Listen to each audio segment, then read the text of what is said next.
kids, probably got a few friends that I don't need, not fake, never been fraud.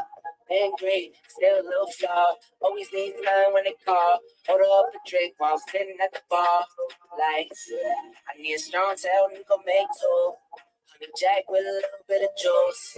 CYA throwing up the dose. I'm all in. The grub at black and blue. No sauce, that's trip I chose. For dessert, I snare levels. I'm starving. I try to get. I try to get some peace, that's all I need. I try to get, I try to get some peace, that's all I need. Need what I want what I need, need what I want now. Like 1, 2, 3, giddy up. Heard you thought it was a drought, just stereo. Take one call, turn the city up. Hop a little, had a boy for the pick me up. Standing on the green like Wimbledon. Match point set, sir. Going for the win. Try to stay humble, still going to do it big. Don't assume I'm cocky, I'm confident. Earned every dollar for the time I spent. Hard times, they come and go. 10 toes, I never fold. I can never, ever go. Try to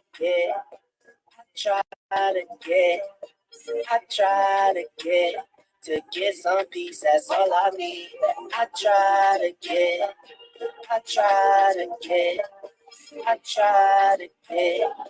get some peace, that's all I need.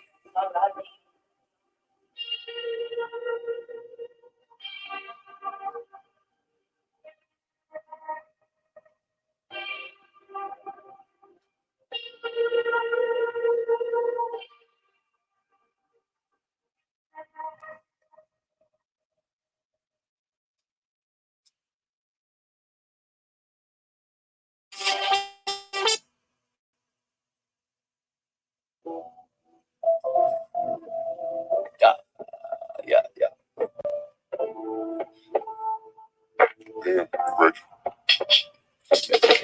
Poorly fabricated thoughts and judgment in a cluster. Drop victim life live.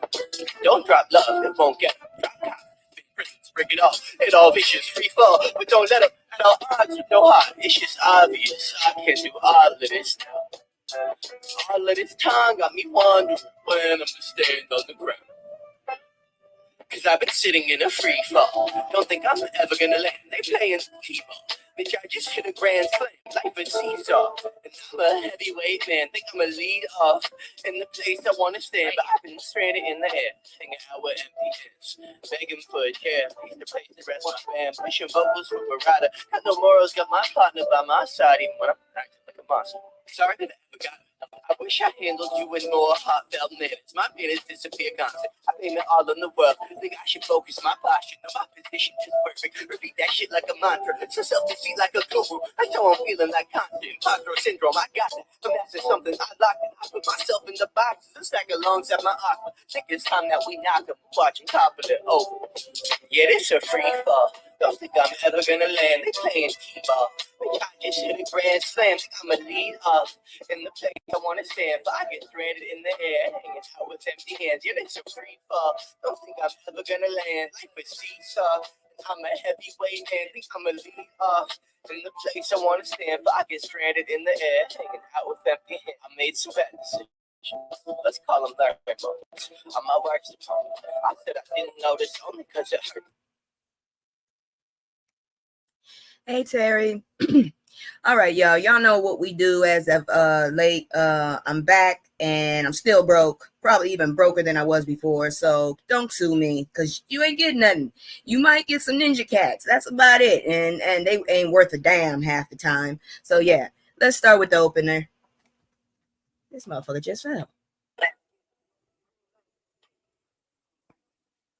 Green light, let's get it. I'm the future, I'm in it. Check score, I'm winning. Green light, let's get it. I just win. I'm on 10. Oops. All right, sup, y'all. I'm back. As you can see, I'm doing a little better, but, I'm still working on my things. Yeah, I am medicating myself right now. I do not condone illegal substances, so please don't come for me on that tip. Anyways, how y'all doing? I swear to God, if you don't get your ass down, woo! Sorry, I heard something ripping and I had to. Okay, that's what you get for falling. Walk it off, ignorant ass. Anyways, sorry about that. One more time. Let me try that again. Let me go ahead and say hello. Hello. Hi. Hello, motherfucker. Just so I get everybody in the group. Moving on, let's go check out what's happening here because we already starting fuckery. I've tried to dodge this dude for the longest, but I guess I don't have a choice. He just don't stop. He's like MJ's song. He just don't stop till he get enough, and he obviously hasn't had enough. So let's start with the first story. Oh no. And then the smoke got me. Diddy accuser files a police report. What she said he did is sickening. This was reported yesterday. Yuck. Those look like some dirty ass, jogging pants. Anyways, a woman who previously accused Sean Diddy Diddler Combs of ex-African in a civil lawsuit is now making her allegations official by filing a police report with the Miami Beach Police Department. So New York and Miami now, he can't go nowhere at this point. This is ridiculous. According to TMZ, Adria English went to the authorities last week and shared many of the same details she outlined in her lawsuit back in July. However, police felt they did not receive enough evidence to investigate the allegations, but they did say they will share the report with federal authorities who are investigating the controversial hip-hop mogul. How the hell is he still able to floss? He should be broke as hell. Anyways, even with this recent police report, English is still not done. She also plans on filing another police report against Combs in New York City shortly. In the lawsuit she filed in July, English, a former adult film actress, oh my God, really? Claims that Combs hired her to work as a go-go dancer. They wrote dance. I hate when people do that. At several of his all-white parties over the years in Miami, New York, and the Hamptons. I remember that. In each instance, she was invited. English claims that she was forced to take part in X work. According to the TMZ report, she accepted the dancing gigs to help her then boyfriend get a modeling job, but claims that he didn't get the gig after refusing to give Combs oral. I'm not going any further. You know what that is.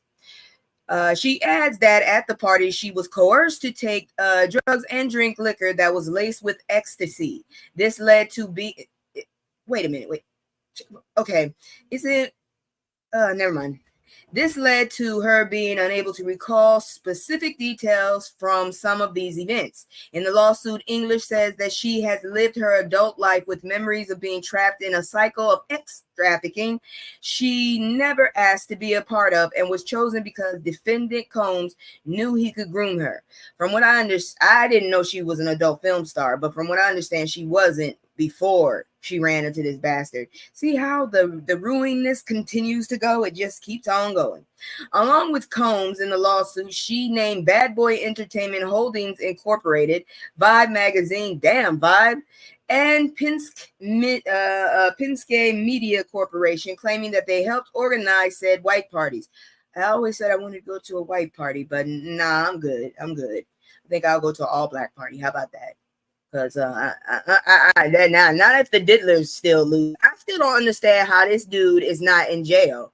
I mean, all these accusations, all this goddamn evidence, I will hurt you if you get your ass. What are you doing? Goofy asses. So sorry. Yeah, this is gonna happen too when I have kids. So if I'm still like at this level and stuff, you already know. Anyways,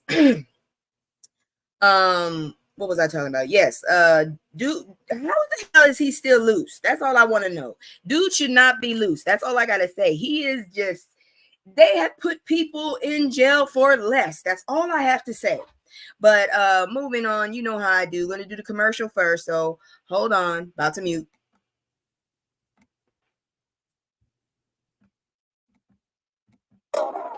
It's just me and the fam. It's just me and the fam. It's just me and the fam. It's just me and the. It's just me and the fam. Yeah, yeah. It's just me and the fam. See my little Tuesday, that's my girl, that's my mascot. No one's go for hours and some hours till we pass out. Stay inside the house, turned up with the racks out. Stay inside the house, turned. Oh, sorry. I didn't know which one it was. So now shit's about to get real dark. So I'm just letting y'all know. Mother and daughter duo unalived by child's father in homicide self-deletion. Ooh, Lord. This is adorable here, but it's sad that it had to happen. So a mother and daughter were pew-pewed and unalived by the child's dad in an apparent homicide unaliving in North Carolina, according to WRAL. 27-year-old Kiera Massenberg and her 6-year-old daughter Zoe Jones were unalived in a pew-pew that left 2 others wounded on August 11th in Sharpsburg, North Carolina. The pew-pewer, identified as Daquan Marcato Jones, who was Zoe's father, reportedly fled the scene with the girl and Massenberg in his car. Jones dropped Zoe off at home in Nash County with life-threatening injuries before she was taken to a hospital where she later unalived. According to reports, Massenberg was found in the back seat of Jones's vehicle in the driveway of a home on Jamie Road in Brattleboro, North Carolina. As units were approaching the residence, they heard a gunshot come from inside the residence. At this point, units surrounded the residence. A male subject then exited the side door to the residence and advised us that the suspect had pew-pewed himself. Nash County Sheriff's Office said in a statement, authorities found Jones with a self-inflicted pew-pew in a bedroom of the home.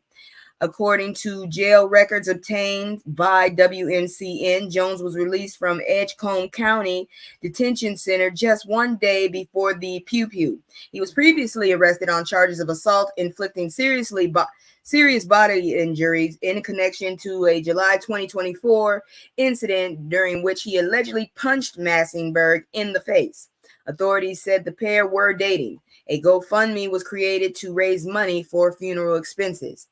This is disgusting. That's all I got to say about that. But real talks, can we do something about this? Seriously, because that's not right. Not at all. They didn't deserve this. That's all I can tell you. They did not deserve what he did to them. All right. And the fact that he was in jail for this, his ass should have, they should have put them in like witness protection or something. Why did you let him out? That's what I need to know. Why did you let him out? I say this all the time and I'm going to keep saying it. So much potential has been lost. Not only with the child, but the mother wasn't old either. So what the hell? The disgusting fuckery continues in this next story. I don't know what to tell you. This one right here, someone needs to whoop his ass with a mace. White man smiled and laughed as he ran over black woman, family says. Here's a picture of her poor thing. God dang. A Florida man reportedly smiled and laughed as he ran over a black woman with his vehicle. How many times I gotta tell y'all? We just need to go ahead and get some pitchforks, not pitchforks, some jackhammers and some pickaxes. That's what I want to say. And just get rid of that tumor of a peen we call Florida. It's peen shaped. It's a tumor because all it's doing is bringing down everybody. Shit. Can we do something with this shit? That's all I want to know. Can we get them off of the country? Can we let them have their own country? Let's get half of the idiots in Texas and all the fuckers that just cause all this damn rioting and shit. Put their asses on the motherfucking peen and push that damn thing away, please. Ugh.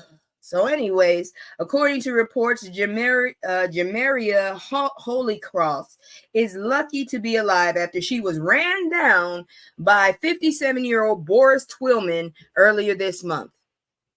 Okay, he ain't that damn old. He can still get in a fight. He could still get it. That's all I'm saying. He could still get it.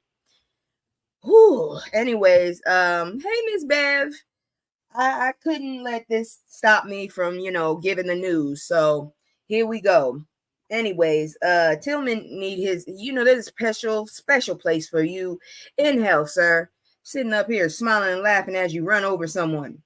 Holy Cross, 24, was reportedly driving on the Florida highway with her brother and her boyfriend's 2 children on August 10th, when a Jeep started to tailgate her. Before she could move out of the way, Holy Cross was rear-ended by the vehicle. She got out of her car to inspect any possible damage, which is when Tillman reportedly hit the gas and pinned her between their 2 vehicles. According to an arrest report, Tillman then dragged Holy Cross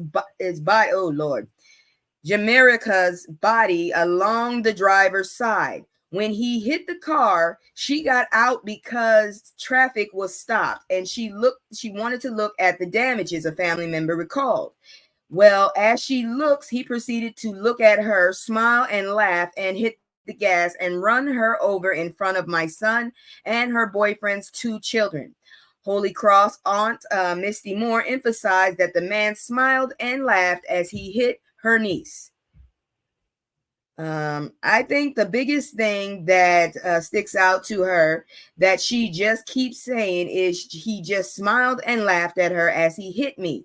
She is traumatized and just has the image of him in her head. This image in her head, Moore told the Tampa Bay Times. Following the incident, Twillman allegedly called the Largo Police Department to report that something happened on the highway, but claimed he was not personally involved in a crash. He was later arrested for attempted unaliving and leaving the scene of a crash involving serious injury. Good for him. Twillman is currently being held in the Pinellas County Jail on bonds totaling nearly $1 million. The incident reportedly left Holy Cross with a broken leg, rib, and pelvis. Yeah, that's a very evil goddamn man. I wouldn't even say that's a man. That's an evil creature right there. It's in the times, y'all. This incident reportedly left Holy Cross with a broken leg, rib, and pelvis. A GoFundMe has been created to help cover Holy Cross's medical expenses. This was Florida.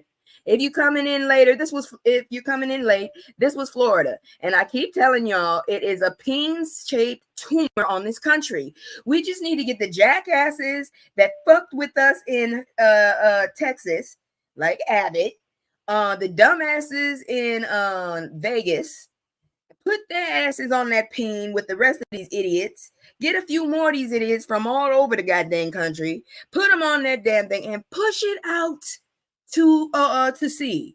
It's its own country. They can do whatever the fuck they want. If they want to self-destruct, please do it. But away from us, please. That's all I gotta say. Whew, Lord. But anyways, moving on. Let's look at this next story. Emotional content.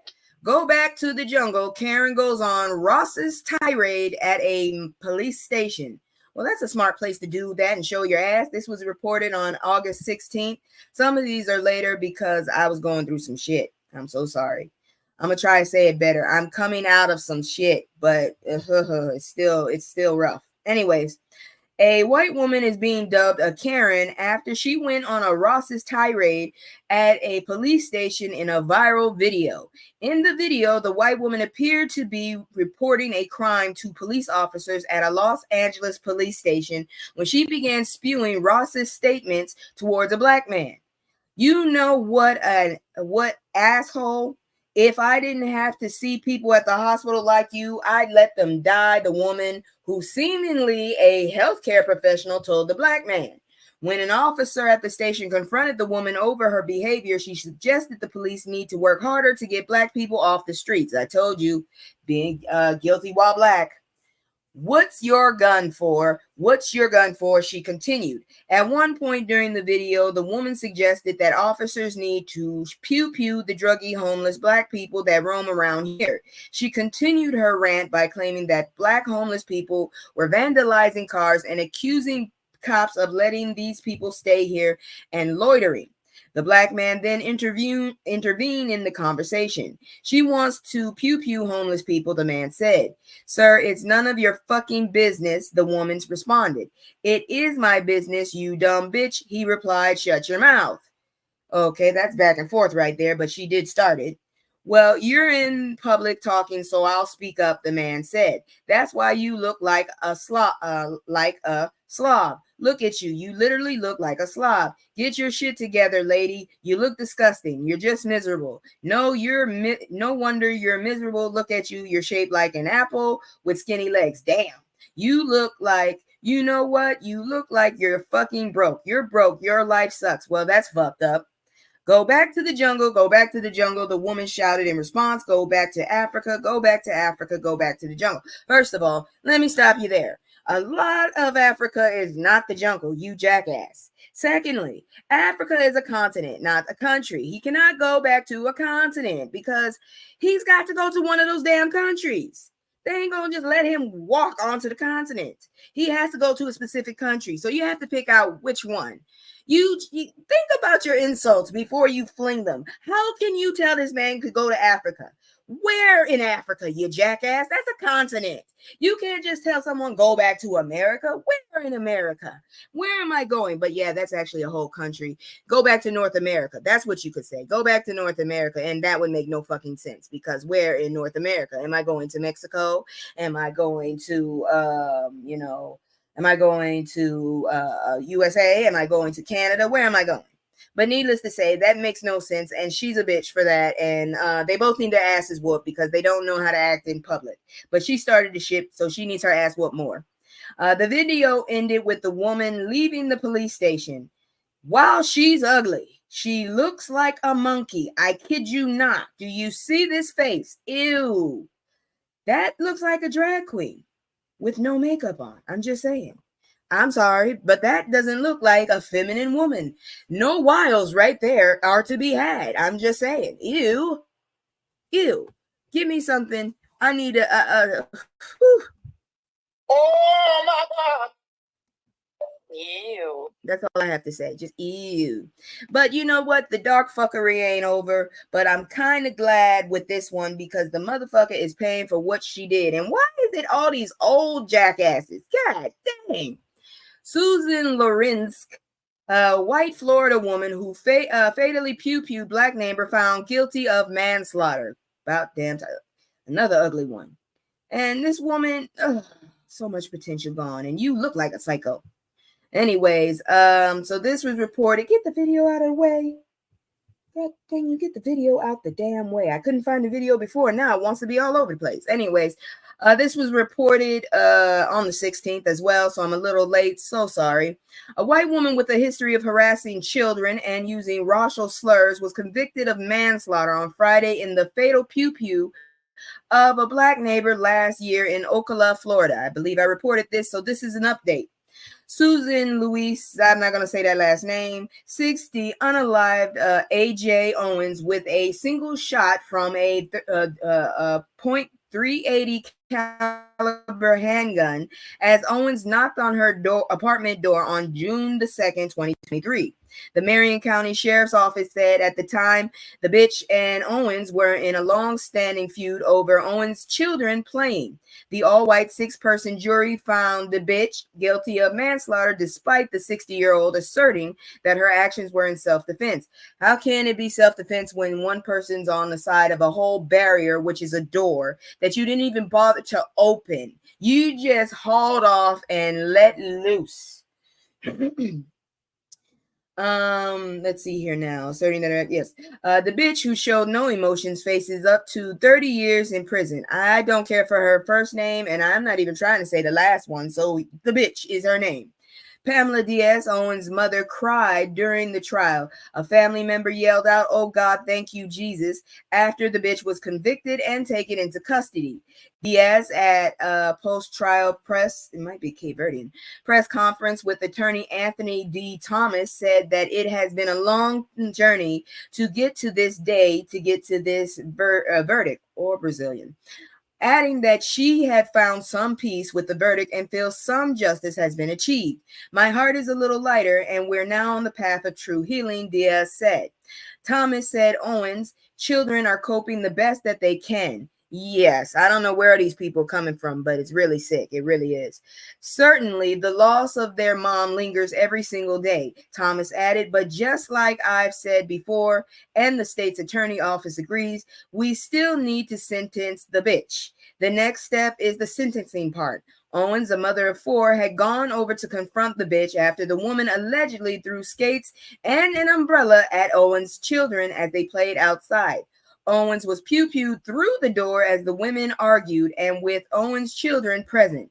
Well, technically, they didn't get to argue because, she knocked on the door and pretty much only got to say who she was, and then the woman hauled off. So really, that was the only reason, because seriously, anybody else could have got it too, just knocking on that door. She was ready for, blood. That's what she wanted. Anyways, she said she was scared and wanted Owens to go away. I was never intending to unalive. I was shaking. I was just so distraught at that point in time, the bitch said in the interview. I felt like I was in mortal danger. Owens was not armed, and the door to the bitch's apartment was locked, according to prosecutors. The bitch denied throwing things at Owens' children and described in an interview feeling harassed by the children during her time living in the home. Her defense attorney, Morris Carranza, told jurors in his opening statement that the bitch felt in her core that she had no choice but to pew-pew. You a damn lie. Florida law gives some protection for the use of deadly force if a person reasonably believes such force is necessary because their life is in imminent danger. All right. So I showed a video, now that I remember perfectly. I showed a video about this shit, and I know for a fact that she was not scared because she had meditated on this before this happened, okay? From the trajectory of the shot and the fact that the door was locked, okay? And very sound in its foundation. Yeah, Heifer, you knew what you was doing. There's a place for you too. So anyways, these are often called stand your ground laws and have led to some controversial cases. Y'all really need to work on that damn law because it's not working. It's working for certain people. Okay, certain people. Not only was the bitch on trial today, but so was the stand your ground and how that's defined, Thomas said at the post-trial presser. I think we made one step closer with the case law and defining that what stand your ground actually means. Thomas continued, no, you cannot claim to be in fear of your life. No, you can't bait the police by telling them you're in fear for your life over the phone to make sure they hurry up and get there. Diaz, Owens' mother, told reporters the bitch had no regard for human life. She set out to cause harm. She set out to unalive. That's exactly what she did, Diaz said. She has no regard for any form of human life. The bitch wasn't initially arrested following the pew-pew. I wonder why. Which prompted outcry. The sheriff office at the time said officials were investigating whether the stand your ground law applied. Of course you did. However, had she been a tan bit more, She was arrested June 6, 2023. Marion County Sheriff Billy Woods said investigators gathered information from witness interviews that found her actions were not justifiable under the law, calling it simply a unaliving. The prosecutor's office has said it considered a second-degree unaliving charge, but did not feel there was enough evidence to prove intent. You a lie. Multiple neighbors told the NBC News in interviews last year that they recalled times the bitch had recorded their children, taunted them with slurs, called the police, and waved force multipliers at them. Phyllis Wills lived in the neighborhood for 15 years and described the bitch as having a problem with children being children. She noted that many of the neighbors had issues with the bitch. The bitch yelled curse words at children as well as used the in slur and a prerogative for people with intellectual I can't say that word. A fucked up word for intellectual disabilities. Willis said She's gotten into her truck and blasted her radio as loud as she could to agitate the kids, Will said. She's gotten into her truck and laid on the horn for long periods of time to agitate them as well. Lady, that's just being called a spoiled brat and forgetting who the fuck you are and where the hell you live, because you are not above the law. But you know what? That it is what it is. The fuckery continues. So I don't know if y'all know who this dude is. The only reason I know is because I do like cartoons. I am an animation major. So sometimes I do look at the Cartoon Network and I keep seeing his ugly ass face. I'm sorry, I don't find him attractive. I don't find him funny, and I really want to know what his purpose is. But any injustice is an injustice. So let's look at this. And then the smoke got me. So they're showing the true colors, definitely not trying to hide. Hell no, I told you it's getting worse. It's gonna come down to a damn war if it gets really bad. Oh hell no. I hate when they got invisible goddamn links. Pisses me off. Go back, please, because I gotta talk about this dude. So comedian Eric Andre says he was racially profiled at an Australian airport. Sounds about right. That's this dude. I fucking hate his hair. Looks like he hasn't combed it for a year. I don't find him funny, but the shirt's okay.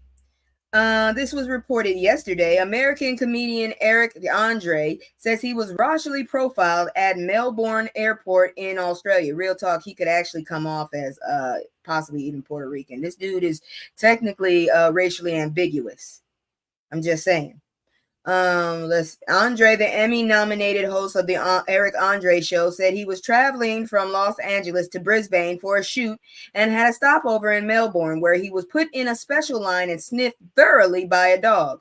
It's one of the many times I've been racially profiled at the airport, Andre 41 said in an Instagram video. Sunday warning viewers flying through Melbourne to please be careful. They are searching Black, brown, and Indigenous people, he said. I have seen this comedian. No, he isn't funny to me either. No, he's really not. I mean, I think he's really foolish in my opinion. He comes off as a fool. I'm not saying he is. He just comes off as one. Anyways, they're searching back. Okay. Spokesperson for the airport said in a statement Tuesday that Melbourne Airport does not tolerate racism in any form.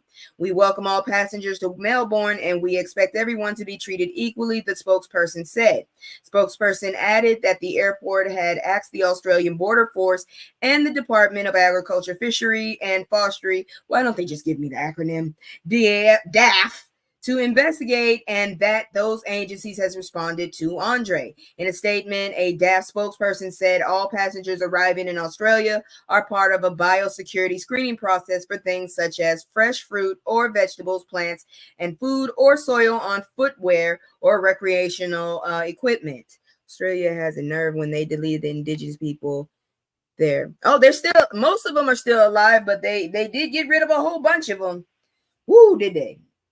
Anyways, as part of the screening, the spokesperson said travelers might be subjected to baggage scans through x-rays or be subject to individual inspections, unpacking of baggage, or by general screening with the assistance of our trained dogs. Colonizers, they not like us. Pretty much. That they definitely were. Freaking use the damn continent first as a damn prison. How you gonna put prisoners on an island when people already live on it? Or land? Anyways, any travelers coming into Australia will experience some or all of these screening measures, the spokesperson added. The Australian Border Force referred NBC News to its comments on Andre's Instagram post Monday that it was not involved in the incidents. Andre asked anyone hiring him for future work in Australia to provide him with security escort through Melbourne Airport or allow him to avoid it altogether.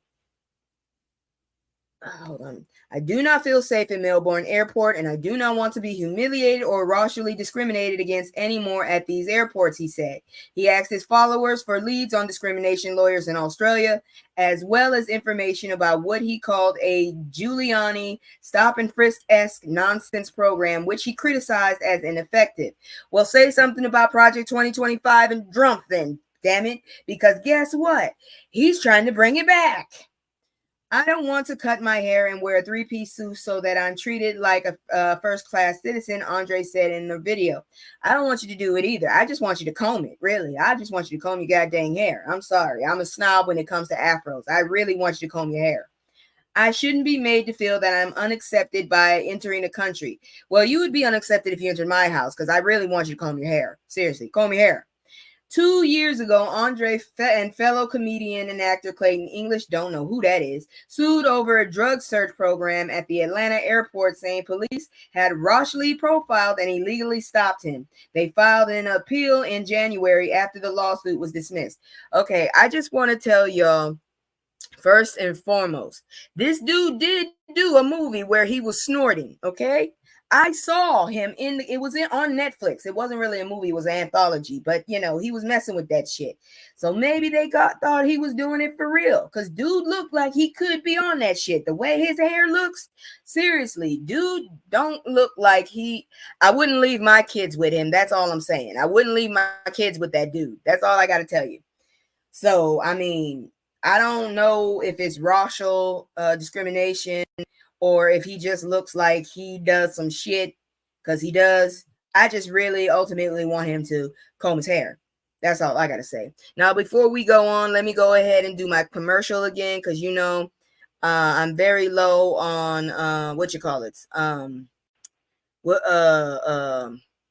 mods. So here we go. Where is it? There it is. It's just me and the fam. It's just me and the fam. It's just me and the fam. It's just me and the fam. Yeah, yeah. It's just me and the fam. See my little Tay, that's my girl, that's my mascot. No one's go for hours and some hours till we pass out. Stay inside the house, turned up with the racks out. Stay inside the house, turned. All right, I don't know what to say about this shit, but yeah, I really don't know. I got my little cat. Let me do my little cat dancing right there. But yeah, what really happened to this aspiring voodoo priestess who unalived on a Haiti retreat? Dana Jackson went to Haiti for a voodoo retreat and never returned following an alleged heart attack. Maybe she appropriated? I don't know. Why do you... it's not my faith, so I don't know really what to say, but whatever. I don't understand it, so I'm not going to say nothing, because I'll mess around and put my foot in my mouth, and I don't want to do that, especially when I'm live. So a North Carolina man didn't know July 1st would be the last time he saw his mother alive before she embarked on a trip to Haiti for a religious retreat. However, the details surrounding her unaliving are nothing short of a mystery. Last month, 51-year-old Dana Jackson traveled to Haiti for a month-long voodoo retreat, according to U.S. Today interview with her son, Timothy. He told the outlet she'd been researching and practicing the religion for the past 4 years. The religion of voodoo, not voodoo, traces back to West Africa and eventually migrated to Haiti, where those who practice say they serve the spirits. According to a Harvard University article, their rituals, including singing, drumming, and dance to manifest spirits to take possession of a devotee. That sounds suspicious. It is very sad. No person, I know it eventually happens, but no person should lose their mother early or father. Or no one should lose anybody early, honestly. Jackson aspired to be a Mambo. I said Mambo with an N. Or priestess, her son told U.S. Today. Timothy said she joined a group called themselves Soyete and planned with to go to a Haiti retreat together. The trip was supposed to go from the 1st of July to the 26th. However, toward the end of the retreat, Jackson's son tells reporters he became suspicious, and this is what he said. If you do any research about that part of the ceremony, even just on Google, it'll tell you that's very sacred and things of that nature, he said. So she sent me one last message on the 13th, and she said, we will talk on the 21st, going to church tomorrow. Jackson and his mom spoke every day. The no communication part was nerve-wracking to him, but he wanted to respect his mother's decision to participate in the ritual. In the last message he received from his mom on July 21st, she asked him to pray for her. That whole entire week, just kind of low key, I was having anxiety because I'm not able to hear from her. And I know that this is a very important part of the ceremony, he said. On the 21st, I didn't hear anything from her. I did reach out to her at about 5 p.m. on WhatsApp. I didn't get any response. On July 22nd, Timothy said he received the news from his grandmother that his mother passed away while on the trip. In investigating what happened on his to his mother, he ran into a number of red flags. The first concern was when he reached out to one of the group leaders who asked him, "How much do you know?" What the hell kind of question is that? Woo! Already there's a red flag. The next red flag came from the claim that Jackson became seriously ill during a ritual ceremony and fainted, Timothy said. However, when she gained consciousness, his mother apparently didn't recognize where she was. Timothy was told. Instead, she thought she was in Virginia, where she and her son lived over a year ago. I wonder if she was there alone. If not, that's too bad. She was with a group. They had all planned to leave the U.S. to go to Haiti together. She was with a group. They said that my mom didn't bring her medicine, so there was a red flag because what medicine are you guys talking about? It sounds like they were trying to perpetuate a story, he told USA Today. Timothy still awaits details on how to transfer his mother's remains, but tells the outlet that he hasn't gotten any word from the U.S. Embassy in Port-au-Prince or any officials who could help. However, he maintains that foul play was behind the mysterious unaliving of his mother and said he's already sought information on obtaining an independent autopsy. Ooh, Lord, that sounds like something. I hope she didn't sign no papers.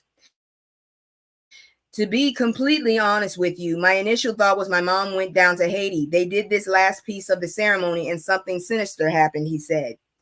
Let's see what else it says. Somebody send me a text. I hope it ain't nothing bad because I've had enough.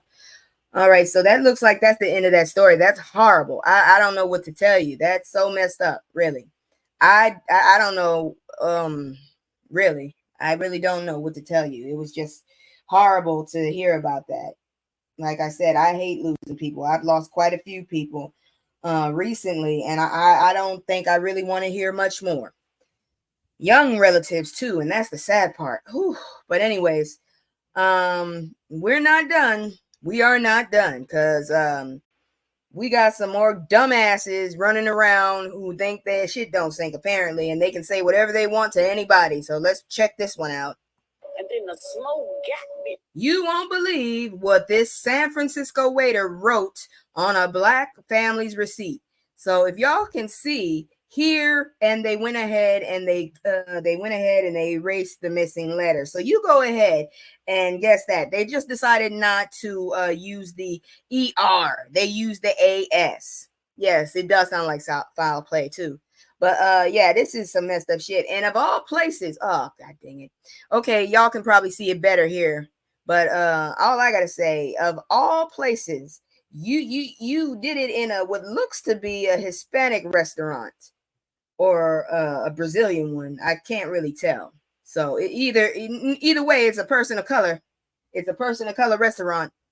When Whitney Washington and her family decided to take a vacation to San Francisco last week, they were hoping to take in some nice views and visit some fun places. For the most part, they did until they visited a particular restaurant that had the worst customer service possible. Not surprised. Exactly. According to KTVU, on August 12th, after Washington and her family ordered and received their food from Pica Pica Arepa Kitchen, a Venezuelan restaurant in the Bay Area, the receipt for their order read, "Here niggas." Look, I know what the hell it stands for. I'm not going to hold back. Even with the racial slur on the receipt, Washington and her family checked the receipt of other customers to ensure that theirs was the only one that included a racial slur. Washington recalled looking at another receipt and where it said "here niggas" on hers, it only read "here" on theirs. Washington said she returned her food and asked for her money back. An explanation: "I pointed to the here N word and I said, 'Do you know what this means?' said Washington. He didn't say no. He said, 'I don't know how that got there.'" Ooh, deflection. People showing who they are has always been. Yeah, pretty much. But they just have the audacity now. Oh, yeah, they should. They really should. Well, I already said what the name is there, so I'm helping. It's called Pika Pika Arepa.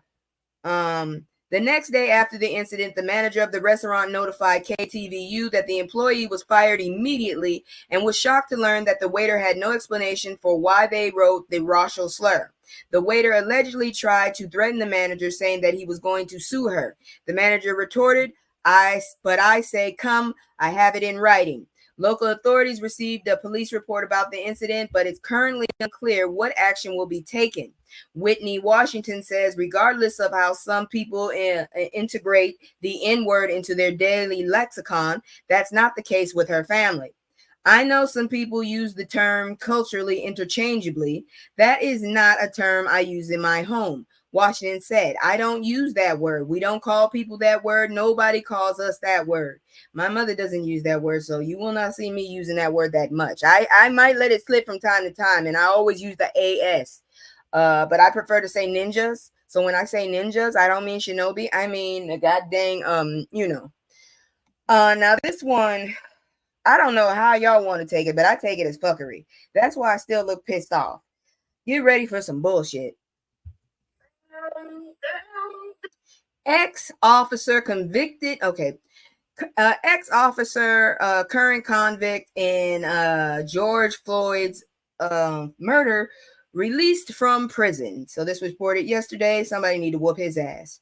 Thomas Lane, one of the former Minneapolis police officers convicted in George Floyd's unaliving, has been released from prison per CBS News. In May 2020, Lane held down Floyd's legs as fellow former cop Derek Chauvin knelt on his neck for over 9 minutes unaliving the 46-year-old man. Video of the unaliving sparked protest and a racial reckoning nationwide. Lane was found guilty in 2022 of violating Floyd's civil rights and sentenced to 2.5 years in federal prison. Not enough. The ex-officer was also convicted on state charges of aiding and abetting manslaughter and sentenced to 3 years. Lane was serving his federal and state. See, you bastards. So y'all gonna let him. He needs to do it consecutively, not concurrently. You assholes. You wouldn't do it for. Anyways, Lane was serving his federal and state sentences concurrently. His federal sentence ended on February 26th. You need to do that consecutively, you asshole, because of all the years that man could have lived. Lane served his sentence in Colorado. He is set to go into supervision following his release. Chauvin was handed down a 22.5-year state sentence on unaliving manslaughter charges in 2021. He also pled guilty to violating Floyd's civil rights and is serving his federal and state sentence simultaneously, which means this asshole is going to get out earlier than he should, jackass. J. Alexander Kuhn and Tao Thao, former officers who were also convicted for their involvement in Floyd's unaliving, were sentenced to 3 and 3.5 years, respectively, on federal for civil rights charges. Needs to be longer. Kuhn also pleaded guilty to state charges of manslaughter and was sentenced to 3.5 years. Thao was convicted of second-degree aiding and abetting manslaughter and sentenced to nearly 5 years. Their federal and state sentences are also being served concurrently. You jackasses, you just had to baby these motherfuckers. Adjacency. That's all I can say. Adjacency. You know they took the life of a man. Even if he wasn't a great man, he took the life of a man. And those years that man could have lived, they owe that family. And they should be under at least half of the years that man could have possibly lived. So a man is supposed to be able to live up to what? 65, 75? The man was 40 something. Y'all need over 30 years each. That's all I got to say about that shit.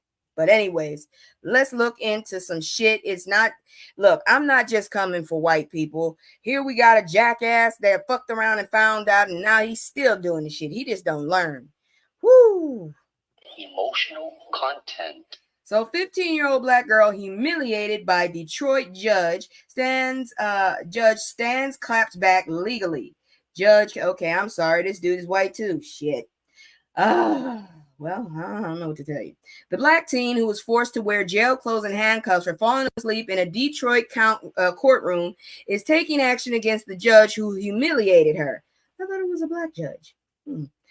Ava Goodman, 15, filed a lawsuit in the U.S. District Court, Eastern District of the Michigan against 36th District Court Judge Kenneth King after his power trip last week. Goodman was in his courtroom as part of a local. Okay, I can't. I gotta see what this dude looks like. Kenneth King. Damn it! Give me a second here. Shit. Free light, let's get it. Damn it. Sorry. Yeah, those are my hotkeys. Let me check on my phone. Give me just one moment because I just gotta know, what does this dude look like? Because I could have sworn I saw a picture of him and he was black. I don't know who that white dude is. Let me check. Kenneth King Judge. There it is. Yeah. Wait a minute. Let me look. I got two different pictures. This dude is black and bald headed. Wait, that's her. That's her lawyer. The white dude is her lawyer. Yeah, the dude is black. The goddamn judge is black. That was her lawyer. This jackass is trifling. Anyways, Goodman was in court as part of a local organization field trip. To her surprise, she arrived to her work group to find that the agenda that day was not to plant trees, but to visit the courthouse. The suit says Goodman wasn't even interested in practicing law, but would have either stayed home or tried to switch groups to another activity if she could have. Goodman had a rough night's sleep and dozed off in the courtroom after sitting through a homicidal trial that forced her to relive a traumatic event. The suit said King then felt personally disrespected when the teen expressed her opinion on the lecture by nodding off during the presentation. The suit says King launched his own version of Scared Straight by ridiculing Good in front of peers and berated her all while on live stream. On his private Facebook page, King's Corner. So you monetize the shit too. You traumatize the young girl and you monetize. Trifling. And quite frankly, I just want to know, who the fuck wants to actually listen to a judge ramble on, other than the people who are trying to get some money off of somebody or trying to get out of jail? That's all I want to know. Because I'm telling you right now, I don't really be listening to a lot of that shit during court shows. I watch the murder shows, not the court shows. But anyways, the suit claims when Goodman was ordered to change into jail garb and be handcuffed, she was imprisoned for hours in a holding cell before having to stand in a fake trial. The girl had a long day. Damn, he couldn't cut her some slack. Here's the thing. She's homeless.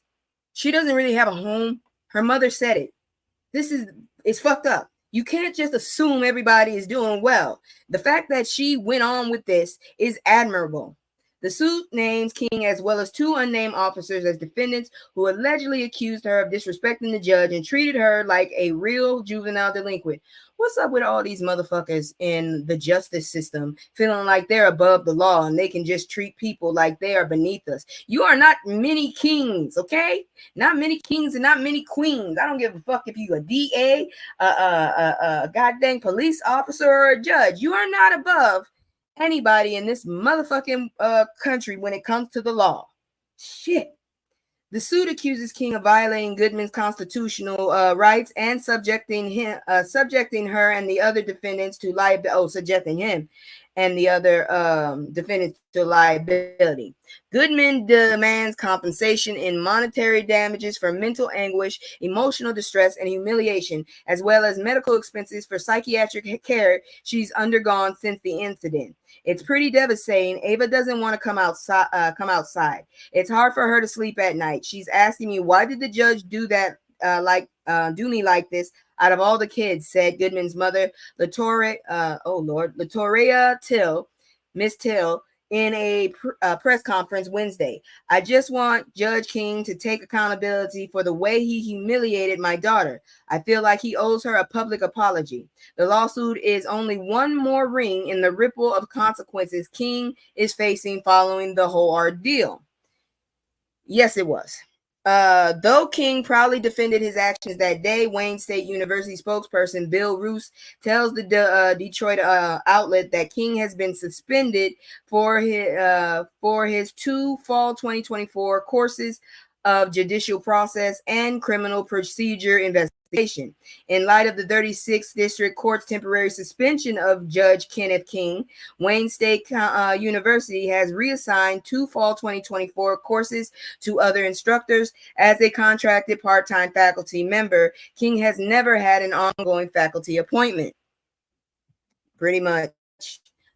Keep in mind, this judge is black. This is a black judge. That white dude in the picture was her lawyer. Let's see, or a lawyer. Let's see here now. Courses between Wayne State Law School, College of Liberal Arts and Sciences read the statement. King's action in the courtroom that day also resulted in an internal probe that led him to be temporarily removed from his court docket per a statement from Chief Judge William McConaughey.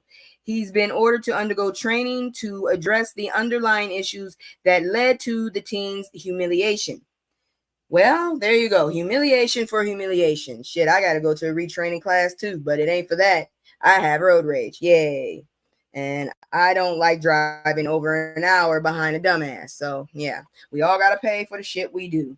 But let's see here now. Give me a second. I'm checking it out. Let me see. Okay, so we are done with the angry shit. We're good now. Give me a second there. So I'm going to go ahead and do my commercial as I always do. And I realize my mic doesn't work anymore because I haven't unmuted it since we started this shit. Whew. Let me try this again. So let's watch my commercial one more time. And we're going to get into some more stuff. God dang it. It's just me and the fam. It's just me and the fam. It's just me and the fam. It's just me and the. It's just me and the fam. Yeah, yeah. It's just me and the fam. See my little tay, that's my girl, that's my mascot. No one's go for hours and some hours till we pass out. Stay inside the house, turned up with the racks out. Stay inside the house, All right. So here we go. Better news, good news. I got a little bit of good news here. And let's not forget, if y'all want to chat or whatever with me, I am on a little later since I don't have work now. Hey, Moo Moo. Go put your thing up here real quick. Let's see here now. Y'all go check out Mumu and Mimosa. She be doing some interesting stuff, like real live stuff. Sometimes she gets into the tea. Me personally, I love the live stuff, but she has something for just about everybody, I think. So anyways, let's move on into this. So immigrant restaurant owners in New York get a boost from viral TikToker. Well, that's good. Which one is it? Because I don't know. I don't really be watching TikTok like that.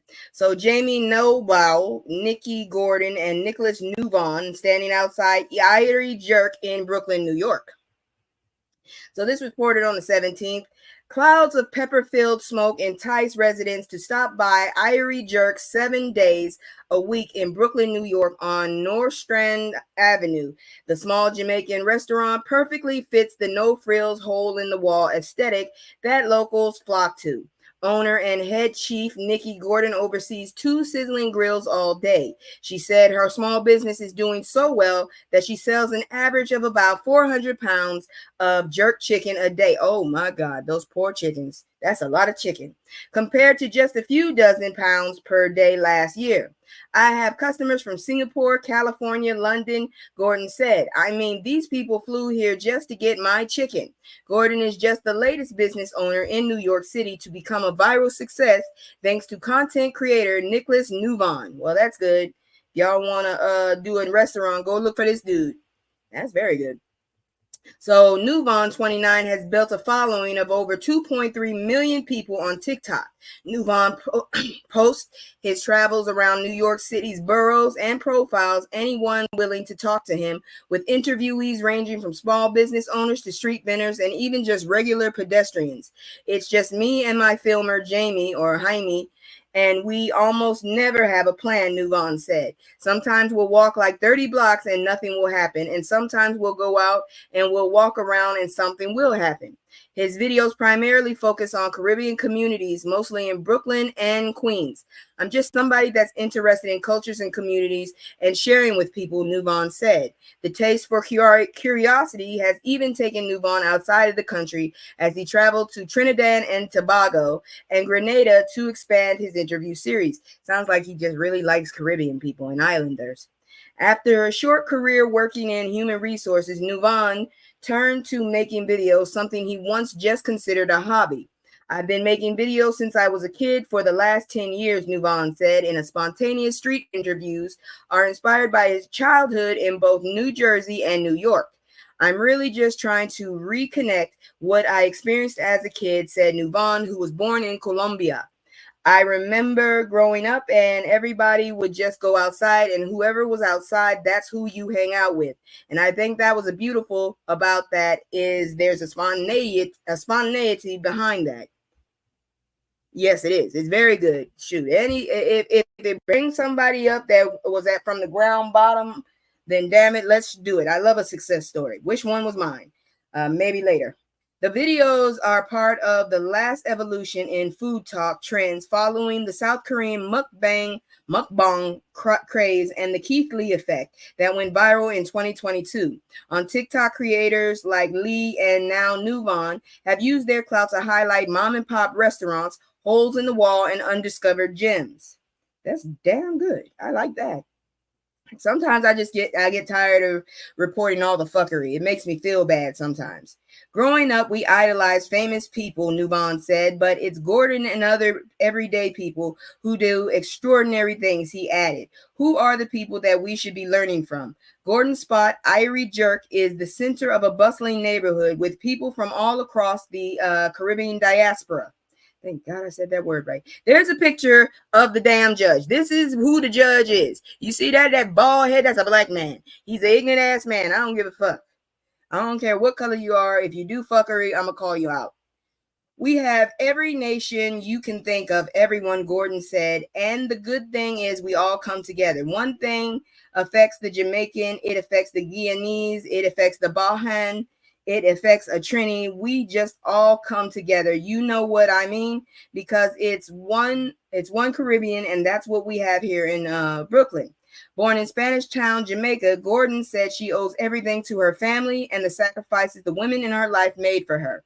I think about my grandmother, born in 1915, Gordon said. I have two nieces that graduated Howard University. The younger one is summa cum laude, just got her nanotechnology degree from Johns Hopkins. They are descendants of a lady that used to sign her name with the red X because she couldn't read. Giving up is not an option, Gordon added. Had she given up, I wouldn't be here to tell you her story of how much sugarcane she used to chop. So they have to persevere. She chopped sugarcane, so I wouldn't. Once her family immigrated to the U.S., Gordon said her mother saved up enough money to buy all 7 of her children's buildings around the city so they could start their own businesses. I wish somebody did that for me. God dang. Opportunity and entrepreneurship are two of the main ingredients that make up the so-called American dream, but there are critical barriers to entry and challenges for many Black and brown business owners. Immigrant-owned small business comprise nearly half of New York City's roughly 220,000 small businesses, according to the Association for Neighborhood and Housing Development in the New York City. And while they contribute almost $200 billion to the city's gross domestic product annually, and an AHD survey said challenges such as high rents, barriers to loans, and harassment tend to threaten their survival. Yeah, it is. That is a very good mama. Oh, that is such a good mama. I mean, damn. While owning and running a small business has its ups and downs, Gordon said Nuvon's viral video made a huge difference in the profitability of her restaurant as it continues the fight against New York's growing waves of gentrification. Miracles happen every day, and they do exist, Gordon said. And I am happy for her, and I hope that those miracles continue to spread around the world. I need a little bit of it too. I'm not gonna lie, but I'm happy for her, and I'm not gonna sit up here. I'm trying to be more positive, y'all. Tomorrow I gotta go see someone about some stuff, and it's gonna be good. It's gonna be good. I feel like this next one is kind of educational, so y'all gonna have to put up with me. I love playing my little things when I get to them. So here we go. Yo, there's so many, hey, there's so many, yo, there's so many shit, yo, there's so many lies. Look in my eyes, they know I'm the truth, you know that. Knocking them down every time I step in the booth. We ain't got a lie, they know we the vibe, we live in the truth. Young conscious, shoot my life a movie, I live in a spook. Ain't no sticking around, I'm on the move, I'm checking the dose. Yeah, it's only us two, so you know we copping that cool. We on the roof, smoking dope, look at the view.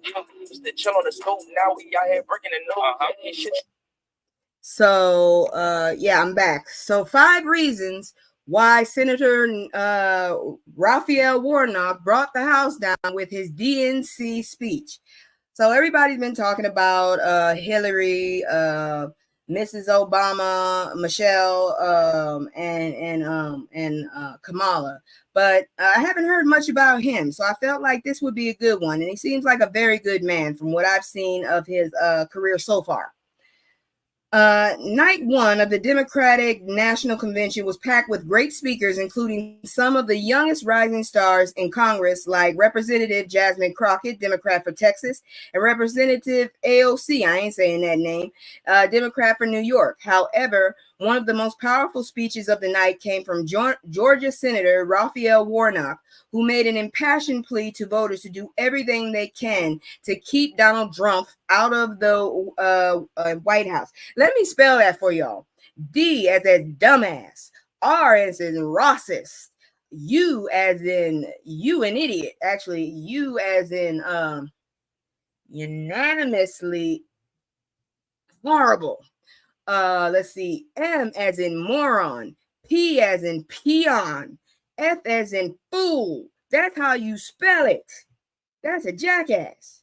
Anyways, his speech had both style and substance, something we should expect from Georgia's first Black senator, who also happens to be the senior pastor of Ebenezer. Who the heck is Ebenezer? Because the only Ebenezer I know is from A Christmas Story. Who is Ebenezer? Because I hear a lot of churches being named after Ebenezer. Anyways, senior pastor of Ebenezer Baptist Church in Atlanta, the church that was once the spiritual home of Reverend Dr. Martin Luther King Jr., but convention goers who may have never spent time in a Black church probably had no idea that Warnock was going to take them there with a speech that left the crowd on their feet. It's on YouTube, and y'all probably wouldn't be able to hear it. Unfortunately, I would love to play it, but sometimes I fear that when I stay on something too long, I lose people. But anyways, let's check out the 5 reasons why this message was so effective. He tells a story of hope. It may be tough to see America as a land of opportunity when Trump is one of the candidates for the president, but Senator Warnock reminds the audience about the historical significance of January 5th, 2021, when Georgia voters sent him and Senator John Ossoff, the son of a Jewish immigrant, to Washington. The story is even more poignant because Warnock mentions that his mother, Verlene, who once picked cotton for sharecroppers in rural Georgia, was able to cast a vote for his son. I'm wondering if my mom was a sharecropper, because I know she had to pick cotton, but I know they had their own farm for a little bit. I wonder if that's what happened after the family split up. I think that might have been it, because she used to say that she had to stop going to school middle of the school year to help pick cotton. Fucked up. Because this is America, the 82-year-old hands that used to pick somebody else's cotton, somebody else's tobacco, picked her youngest son to be a United States senator, he said. He reminds us of our not-so-distant dark past. People tend to forget that this shit that went down didn't happen like centuries ago. This shit happened the same century as us, okay? Just one day after Warnock and Ossoff were elected to represent Georgia in the United States Senate, a group of MAGA extremists stormed the U.S. Capitol in an effort to overturn the results of the 2020 presidential election. Although they didn't get their way, Trump loyalists have not stopped trying to surpass votes for the other side. And she hated it. I bet she did.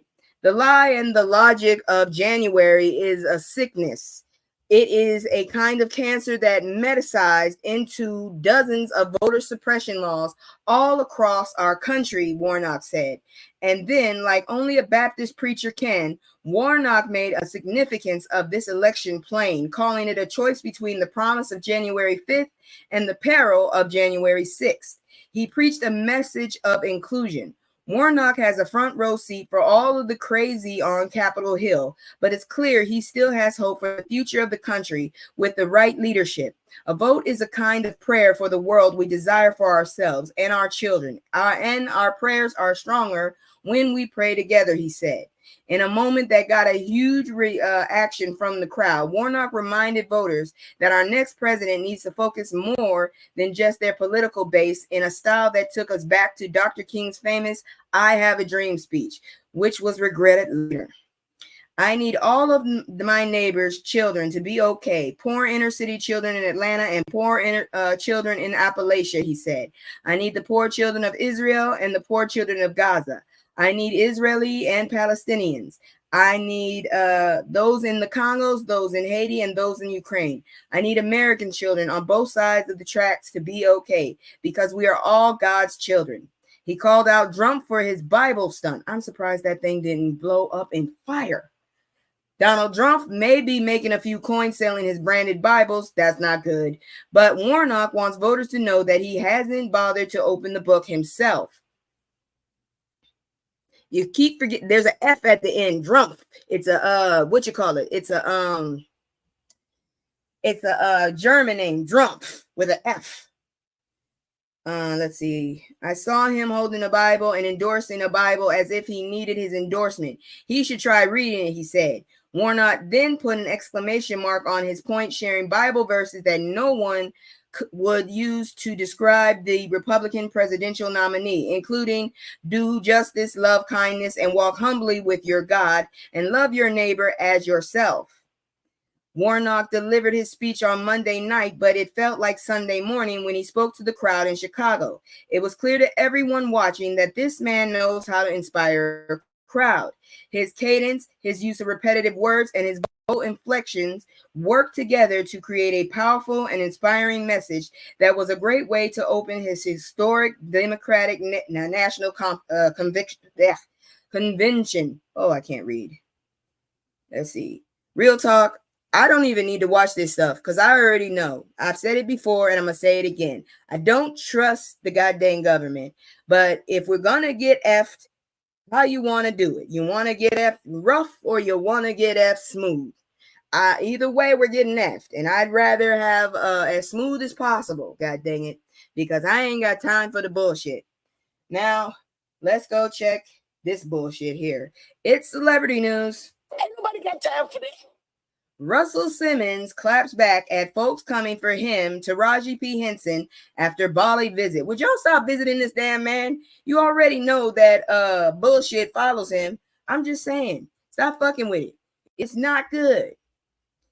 Boy, and they're all cheesy. They got some very white teeth. That's nice. Oh wait, that was from 2009. I was like, I didn't know there were places you could dress up in Bali. Mm-hmm. After Russell Simmons posted a photo of he and Taraji P. Henson in Bali to his Instagram last week, he wanted that shit to happen. The internet was ablaze with commentary and criticism toward the Color Purple star for spending time with an alleged sexual assaulter. Well, I would really like you guys to stop posting shit or stop visiting this dumbass, please. While Henson has stayed quiet in the aftermath, Simmons took to social media on Tuesday to call out the black folks. Why is it always black folks? Who have a lot of smoke for his friends that visit him, but none for Donald Trump. Yes, he made the comparison in the Instagram live video. I beg to differ. I don't like either of y'all, really. Quite frankly, I'm not that crazy about rich people, especially the ones that don't want to help us poor folks, okay? If you got more than 3 houses, come on now, that's enough. Shit, if you need a vehicle to get to the other side of your house, come on now, that's enough. Anyways, he also touted his achievements as more reason folks stop heaping judgment on him and cited that the fact that he hasn't been convicted of any wrongdoings. Has the Diddler, and I still wouldn't leave anybody alone with him.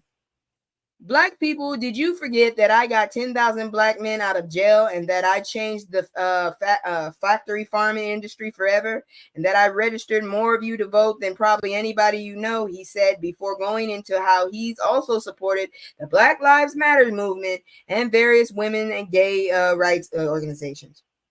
And that doesn't mean you can go around assaulting people. Just because you do great things, Jesus didn't go around assaulting people and then helping others out. Sheesh. He continued to let them demonize me in such a way that my friends cannot visit me without you attacking them. But yet you stand next to Donald Trump. Knock it off. I've never stood next to that jackass. I've never liked that asshole. He's an ugly motherfucker, and I don't like you either. You're not too great looking your damn self, personally. And if you got so much damn money to go to Bali and live in Bali, I really don't feel bad for any of y'all motherfuckers, really. You decided to get into, the fucking media. You decided to go on television. Of course, people gonna talk about you. They talked about Jesus. Who the heck are you? And you got it better than most of us. Shit. Let's see here now. I'll be in New York next week. This idea that I'd be hiding is stupid. I call the paparazzi on myself every time I'm there. I have an office on Wilshire Boulevard. I'm there all the time. I work out of New York sometime, but I live here. I live here to heal people. I don't want you touching me, quite frankly. I've never considered healing and you, sir. I personally just want to make sure you never spit on me because I feel like if you talk to me, you'll spit on me and I don't need a shower from you. Never. As previously reported on The Root, Simmons has been accused of SA by multiple women over the years. Early this spring, he was finally served papers in Bali in relation to a defamation lawsuit filed by famed and acclaimed writer, producer, and activist Drew Dixon. What did you say, you dumbass? Keep your mouth shut.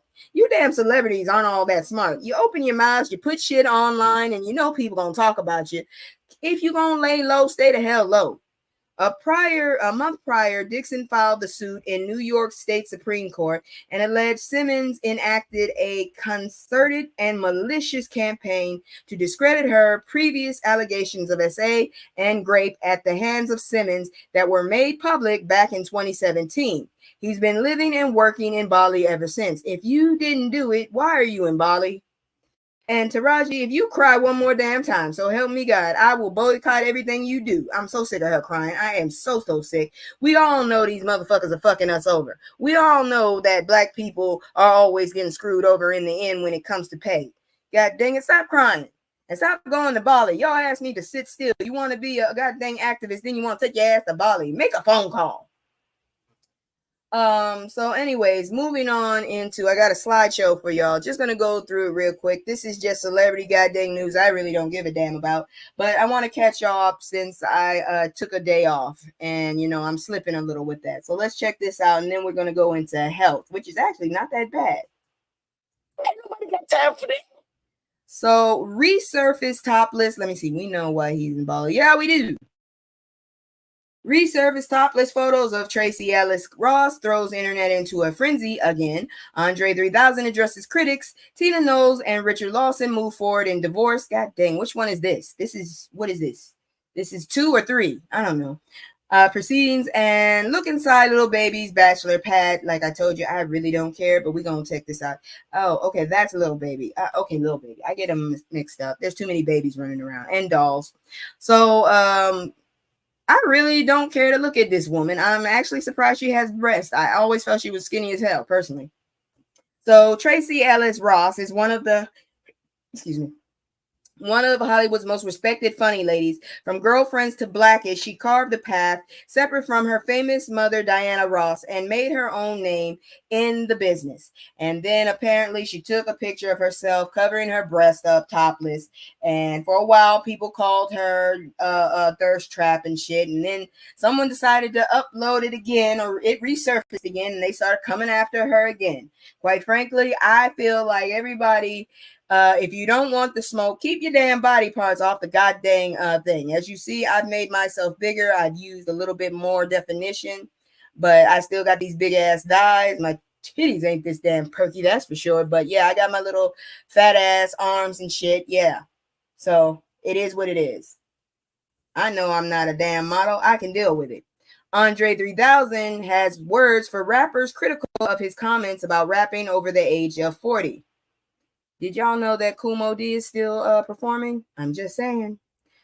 The normally calm and peaceful Andre 3000 had time for his critics today, using a new interview to respond to a fellow rap artist who had problems with his words out about MCs rapping over 40. Who knows what he said? I'm not that interested, but Lord, is he getting gray. God dang. Sir, how the hell do you manage to look smart and stupid at the same time is beyond me. He just looks smart and stupid. Damn. Popular rapper Lil Baby wanted to enjoy the luxury of the road when he came home, so he designed his Atlanta bachelor pad to be the ideal relaxation spot. Yes, he has friends and family over, but he wasn't looking for a party. Not only does it feel like home, it feels like a great accomplishment for me, he told the Architectural Digest. If you're in the mood to feel a little jealous and maybe rethink some of your own design choices, take an inside look at Lil Baby's Atlanta home. No. At the moment, I am not in the position to really want to be jealous of anything like that. I am just trying to get a roof over the head. That's all I'm caring about. New developments in Tina and Knowles and Richard Lawson's divorce. I thought it was over. This is how much I pay attention to people. Is that Velvet? Yeah, it's Velvet. Though Tina Knowles and Richard Lawson announced their shocking divorce last summer, it appears they're still working out the kinks a year later. This is evidenced by the latest move Knowles made in finally submitting financial documents to the courts in order to close out the divorce this week. According to In Touch Weekly, Lawson has yet to confirm whether or not he's also turned over the required financial paperwork. I just want to know how the hell she went from one marriage to another marriage to out that marriage and kept somebody else's name. How does that happen? How does that work? Is that considered like self-shame? I don't know. Somebody come get Stephen A. Smith. His crazy talk about Kamala got conservatives giddy. Stephen, shut the hell up. I don't even like looking at you. Every time I see you, I feel like you about to say something stupid and get your ass whooped again by social media. Just, Stephen, go sit down. Go sit your ass down. Sit down, bitch. You don't have this. That's all I need you to know. Professional clown and commenter Stephen A. Smith has found the gall to address Vice President Kamala Harris and share his thoughts on her lack of televised interviews or press conferences. Smith has been known for saying ridiculous things and standing on his soapbox, and his latest remarks are no different. He gets on my nerves. I don't like him. His face, he has a shit-eating grin. I have a cousin with one of those, and I can't stand either of them. All grown up. See why Jennifer Hudson's son has fans gushing. You got a picture of him? If you ain't got a picture of him, I don't care. Shit. There's nothing like the beautiful bond between a mother and son, and that bond was on full display over the weekend for EGOT winner Jennifer Hudson, who helped to celebrate her son, David Otunga Jr.'s 15th birthday. A 15-year-old, I don't care about no goddamn 15-year-old, damn it. Shit. I ain't trying to look at no 15-year-old. You got me feeling like you got a 21-year-old. Shit. Zoe Kravitz finally opens up about hurtful decision she was forced to make involving mom Lisa Bonet and dad Lenny Kravitz. Oh, Lord. Both of them are rich parents. Zoe Kravitz recently appeared in the cover for story for Esquire, in which she finally revealed how decisions she made at age 11 might have been hurtful to her mother, actress Lisa Bonet. It's probably that damn last name. That's probably what it is. I'm just saying. Or she decided to stay with him. What's really up with Taraji and friend Russell Simmons? I don't know, but damn it, I really don't give a shit about fucking rich people having vacations and shit. Taraji P. Henson is used to her name being in the news cycle, but I doubt she expected to garner a myriad of mixed reactions from folks online thanks to her friend Russell Simmons. I'll explain. No, you won't. I already did. What are you looking at? You looking at something? Hattie looking at something. If it's a ghost, could you let me know so I can get the hell out of here? Shit. Justin Simien on a 4-part docuseries Hollywood Black and his literary inspiration for the film. So this is him. He looked like he's from Louisiana. Justin Simien breaks down some of the literature that helped bring his new project to life. So if you're interested, there he is. He's on theroot.com. I'm not getting into it. I'm rushing straight through it because I don't really care. And finally, Lee Daniels on his friendship with Monique. Are they friends? That's Lee Daniels, huh? Okay. What the fuck is up with his neck? Damn. Filmmaker Lee Daniels looks back at the events that led to his reconciliation with Monique. Go for it, dude. I don't know what else to say. Are y'all telling me I didn't have this damn thing on? So nobody was going to tell me that I didn't have this on? Are you serious? Unbelievable. I just went through all of this and none of y'all were looking at the... Wow. Well, that is that. I don't know what I'm doing now, but hey, I got good news. So before I bring it up, let me go do my commercial again, and we'll see the good news. It's not my good news, but it's good news, and that's all I care about. If I can share some good news, I'm happy about that. It's just me and the fam. It's just me and the fam. It's just me and the fam. It's just me and the. It's just me and the fam. Yeah, yeah. It's just me and the fam. See my little tinte, that's my girl, that's my mascot. No one's go for hours and some hours till we pass out. Stay inside the house, turned up with the racks out. Stay inside the house, turn. All right, I'm back again. Please don't forget to like, share. I'm trying to get my numbers up. Like I said, we have a deal. Every 100 followers, I'll cam up. But right now, I'm in the safety point right now. Good news. Black teen named Kid of the Year after creating cancer-treating soap. The child's a genius. Blessed is he. A 15-year-old teenager has been honored as Kid of the Year after creating a soap that could potentially treat and cure skin cancer. Oh, that's good. Time recently recognized Heman, not Herman, Heman Bekele, 15, as its Kid of the Year for his cancer-treating soap. According to Time, Bekele first noticed the effect the sun had on people's skin as a young child growing up in Ethiopia. After immigrating to the U.S., Bekele got a chemistry set for Christmas when he was 7 and learned the power of chemical reactions. Bekele later became interested in skin cancer research and treatment. He learned about Immunimod, a drug, can't say that, approved to treat some forms of skin cancer. In cream form, which costs roughly $40,000, the drug can help destroy tumors. The young boy thought soap would be the best option to make skin cancer treatment more accessible to people of different socioeconomic classes. He is blessed. Almost everyone uses soap and water for cleaning, and some even use towels, hand cloths, scrubs. So soap would probably be the best option, Bekele told Time. Bekele explained that his soap contains nanoparticles loaded with that drug, which allows the drug to stay in the skin at a very molecular level, even when it's washed away. Yes, it is. Yes, it is. And he's only 15. There are still many stages to go before the soap can be approved to be used for treatment.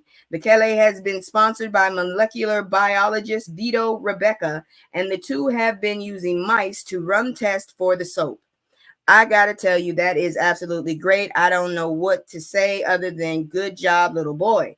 And I hope he continues. I hope nobody does anything. I worry for him because I don't trust Big Pharma. I really don't. And I'm scared they'll try to do something if he threatens them making money.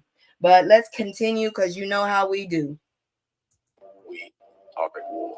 So most Black hospitals across the South closed long ago. Their impact endures. I can tell you right now, Louisiana can blame Bobby Jindal with his snake breath looking face. I'm gonna tell you right now. My mom told me that. She was like, he looked like has stank breath. And he does. Bobby Jindal looks like he has stank breath. But let me get to the reason why I'm pissed off about that. He closed a lot of clinics and a lot of community hospitals just so he could continue to rob the state. Okay? He closed clinics that we really needed. There are like 1 or 2 in the hood now. And I know for a fact because, damn it, it took me 3 tries just to get the Medicaid when I didn't have a job that had, insurance. So Bobby Jindal is some of the blame for this bullshit here.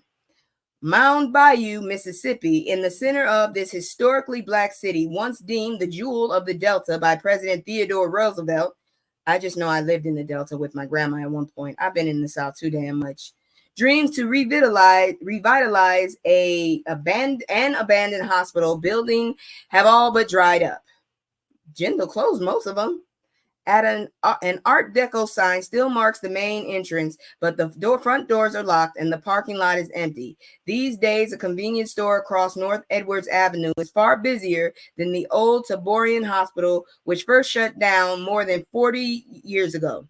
You said it, the whole truth. Bobby did go. He did so much damage. It's ridiculous. And I'm telling you right now, the motherfucker, he really does. Look at that picture of Bobby Jindal. He looks like he can taste his breath, and he ain't tasting nothing good. I'm telling you, it looks like you just want to cringe when you look at his face. Like he has been smelling his own breath all day, and it has not improved, not once, not once. So, anyways, Myrna Smith Thompson, who serves an executive director of Civic Group that owns the property, lives 100 miles away in Memphis, Tennessee, and doesn't know what's to become of the deteriorating building. Let me say something else about Louisiana. Edwards did a very good fucking job, and I don't see it. He had a surplus. You bastards. Jindal had a fucking debt. Okay, the whole state had a debt because he was traveling on the damn ticket. So then I'm so glad he did not get nominated. Oh my God, we would just all be broke. That bastard was just about living high. And then now this new dude, I don't know what to say, but God dang it, let's pray for let's pray for Louisiana. I'm worried for him. Anyways, Myrna Smith Thompson, yeah, she doesn't know what's happening. Let's move on. I am open to suggestions, said Smith Thompson, whose grandfather led a Black fraternal organization now called the Knights and Daughters of Tabor.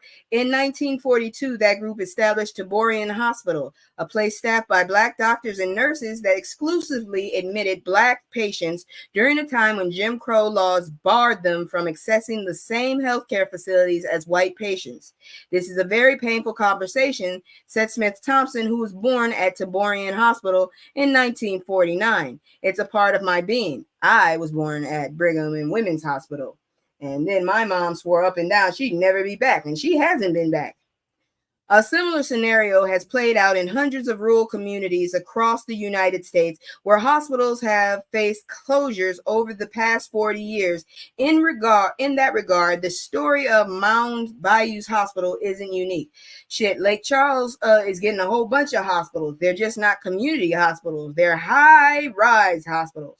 And the only other problem is jobs are limited there. There's only like 3 positions if you consider yourself making money: the plant, a nurse, or the casino. And real talk, that's not what most people want to aspire to. And let's just talk about it really. Louisiana has some of the worst doctors in the goddamn country.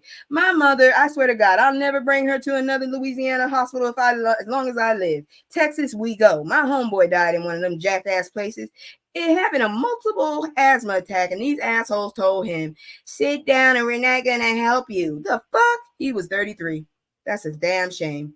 But anyways, but there's more to the hospital closure than the loss of inpatient beds, historians say. It's also a tale of hundreds of Black hospitals across the U.S. fell casualty to social progress. The Civil Rights Act of 1964 and the enactment of Medicare and Medicaid in 1965 benefited millions of people. The federal campaign to desegregate hospitals, culminating in a 1969 court case out of Charleston, South Carolina, guaranteed Black patients across the South access to the same healthcare facilities as white patients. Let me stop there and let you know something. Lake Charles has a hood side and a white side, and they really are fucking with us on the Black side. We have one fucking clinic, and those are the most ignorant. They got in a fight. The damn secretary and another secretary got in a fight behind the damn desk.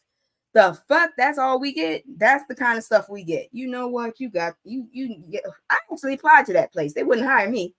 Motherfucker. Anyways, no longer were Black doctors and nurses prohibited from training or practicing medicine in white hospitals, but the end of the legal racial segregation precipitated the demise of Black hospitals, which were a major source of employment and a center of pride for Black Americans, and not just for physicians, said Vanessa Northington Gamble, a medical doctor, historian at George Washington University. They were social institutions, financial institutions, and also medical institutions.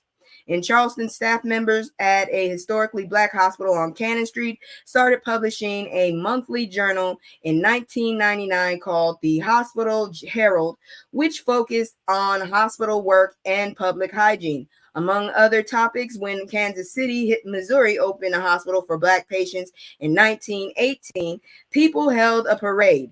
Taborian Hospital in Mount Bayou included 2 operating rooms and a state-of-the-art equipment. It's also where famed civil rights activist Fannie Lou Hamer unalived in 1977. I need to go look her up.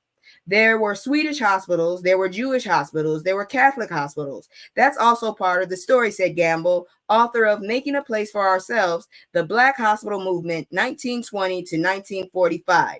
But racism in medicine was the main reason why there was an establishment of black hospitals, she said. By the early 1990s, Gamble estimated there are only 8 left. That is fucked. It has the ripple effect in a way that affect the fabric of the community, said Bizu, I ain't saying your last name, an epidemiologist and program director of Harvard University's Mississippi Delta Partnership in Public Health. Researchers have largely concluded that hospital desegregation improved the health of black patients over the long term. That's kind of fucked up, but I believe it. One 2009 study focusing on motor vehicle accidents in Mississippi in the 60s and the 70s found that black people were less likely to unalive after hospital desegregation. They could access hospitals closer to the scene of a crash, reducing the distance they would have otherwise traveled by approximately 50 miles. An analysis of infant mortality published in 2006 by MIT found that the hospital desegregation in the South substantially helped close the mortality gap between black and white infants. That's because black infants suffering from illnesses such as diarrhea and pneumonia got better access to hospitals, the researchers found. A new analysis recently accepted for publication in the Review of Economics and Statistics suggests that racism continued to harm the health of black patients in the years after hospital integration. That's what it says. White hospitals were compelled to integrate starting in the mid-1960s if they wanted to receive Medicare funding, but they didn't necessarily provide the same quality of care to black and white patients, said Mark Anderson, an economics professor at Montana State University and co-author of the paper. His analysis found that hospital desegregation had little, if any, effect on black post-neonatal mortality in the South between 1959 and 1973. Nearly 3,000 babies were born at Taborian Hospital before it closed its doors in 1983. The building remained vacant for decades until 10 years ago when a $3 million federal grant helped renovate the facility into a short-lived urgent care center. It closed again only 1 year later amid a legal battle over its ownership. Smith Thompson said, and has since deteriorated. We would need at least millions, probably, she said, estimating the cost of reopening the building. Now we're back where we were prior to the renovation. Well, whose fault is that? Shit. If it was a battle, I suggest y'all get together and make a settlement instead of just letting the shit go. In 2000, the hospital was listed as one of the most endangered historic places in Mississippi by the Mississippi Heritage Trust. That's why some people would like to see it reopened in any capacity that ensures its survival as an important historical site. Herman Johnson Jr., director of Mound Bayou Museum, who was born at Taborian Hospital in 1956, where'd he go? Okay, suggested the building could be used as a meeting space or a museum. It would be a huge boost to the community, he said. Meanwhile, most of the hospital's former patients have unalived or left Mound Bayou. The city's population has dropped by roughly half since 1980's U.S. Census Bureau records show. Bolivar County ranks among the poorest in the nation, and life expectancy is a decade shorter than the national average. That's disgusting. A community health center is still open in Mound Bayou, but the closest hospital is Cleveland, Mississippi, a 15-minute drive. Those 15 minutes could save someone's life. Mound Bayou Mayor Leighton Aldridge, also a board member of the Knights and Daughters of Tabor, said he wants Taborian Hospital to remain a healthcare facility, suggesting it might be considered for new children's hospital or a rehabilitation center. We need to get something back in there as soon as possible, he said. Smith Thompson agreed and feels the situation is urgent. The healthcare services that are available to folks in the Mississippi Delta are deplorable, she said. People are really, really sick. I, for one, know for a fact because my grandmother, I don't know how they ended up there, but they ended up in Sunflower, Mississippi. And gosh darn it, that is a poor ass place. It literally has a freaking railroad, and you cross the bitch and shit gets weird. Shit gets really weird because all of a sudden everything is much, much, much nicer. I don't know. Maybe they're gentrifying it, but the last time I was there, it was sad. It was so sad. One elementary school, no grocery store, 2 gas stations next to each other. That didn't make no sense. And that was it. I still saw pictures of my uncles and my mom. God dang. But anyways, let's go check out this weird ass news. And then you know how I do. I got time tonight because apparently I got forced onto short-term disability and my paycheck got cut. So I'm really, really broke. But anyways, let's check out this crazy ass news. So police searching for 3 bison in Connecticut. What the hell? This was reported yesterday afternoon. These motherfuckers are in Connecticut. August 20th, police in Connecticut are on the hunt for a trio of escaped bison after one of the feisty fluffernators, that's what they wrote, was spotted wandering in a road. The Guilford Police Department said in a Facebook post that a bison was seen crossing Long Hill Road on Sunday before wandering up a driveway and vanishing into the wooded area. Sometimes the midnight shift plays tricks on you and you have to rub your eyes to make sure you are seeing what your brain is telling you it sees out of the raining dark shadows, police wrote. Well, today was one of those mornings when our officers happened upon a bison in the roadway. Police later learned that the bison was one of 3 to have escaped from 3B Ranch in Northford. If you spot them, please give us a call and do not approach. They can be feisty fluffinators, the post said. These damn cops. The post was updated to reveal another fluffalo, that's what they wrote, sighting Monday morning in the same area where the bison was spotted Sunday. If you see any of these 3 amigos wandering around, do not approach and call us immediately. We need to get them back home on the range, officers wrote. You just having a great time with this, aren't you? This is what we pay these motherfuckers for. Yeah. Well, basically, if I had seen one of them motherfuckers, I probably wouldn't call him a fluffinator. I probably would have said, "There's a big ass buffalo in my yard. Please get that motherfucker out of here." And I probably wouldn't come out my house for the next 3 weeks. Just saying. So anyways, that's it. And you know what it is. It's Wednesday. So chop it up Wednesday. If y'all want to come up and talk about something, anything that I talked about today or anything that's bothering you, you are welcome to come on up. I'll post the link here. And, you know, yes, please be safe while these, if anybody watching the playback is from Connecticut, please be careful. There are freaking buffalo running around. Not buffalo, bison. Which ones are bigger? Buffalo or either way, they big and they have horns and they can fuck you up. What's up, Hattie? I think I woke up Hattie. Hattie just looking at me like, what's up? Don't glare at me. Oh, I love you too. No, her ass fell asleep. I don't know if she's telling me she loved me or if she's telling me she fell asleep. I'd be sometimes watching those shows, you know, the thing by what's his name?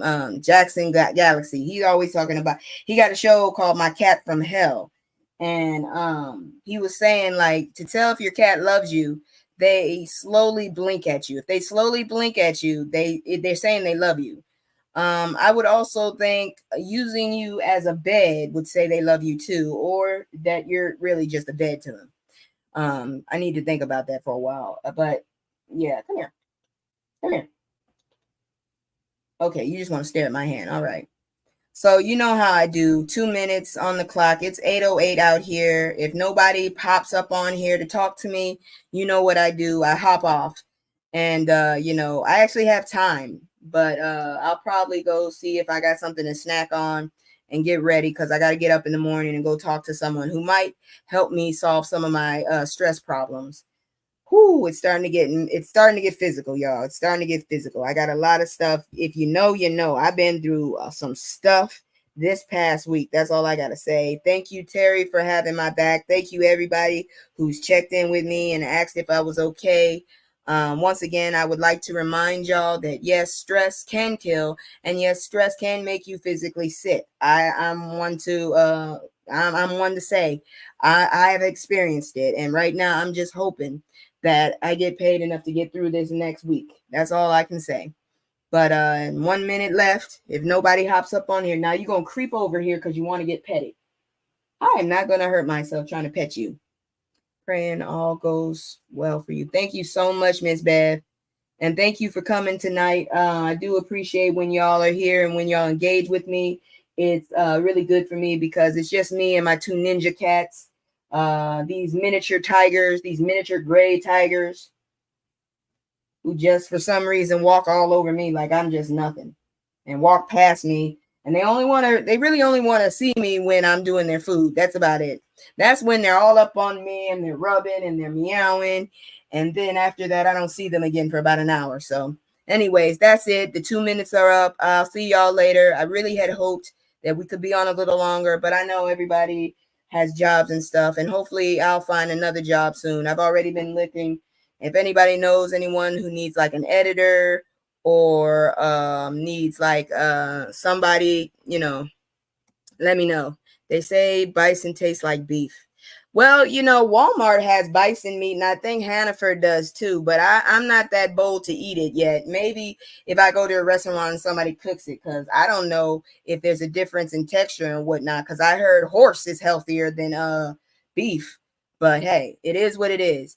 That's time, y'all. I will talk to y'all later. I'm probably going to go fold some clothes or work on trying to get rid of the background so I can actually do some more Tales of the last cat dragon. So yeah, I'll talk with you, Terry.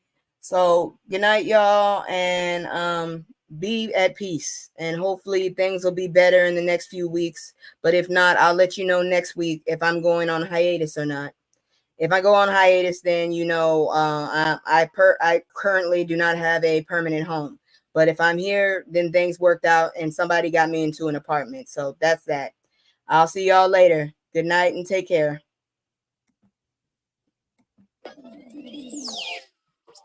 I can't stay. No, I always gotta go. Playing houses ain't all with my soul. I can't stay. No, I always gotta go. Playing houses ain't a home with my soul.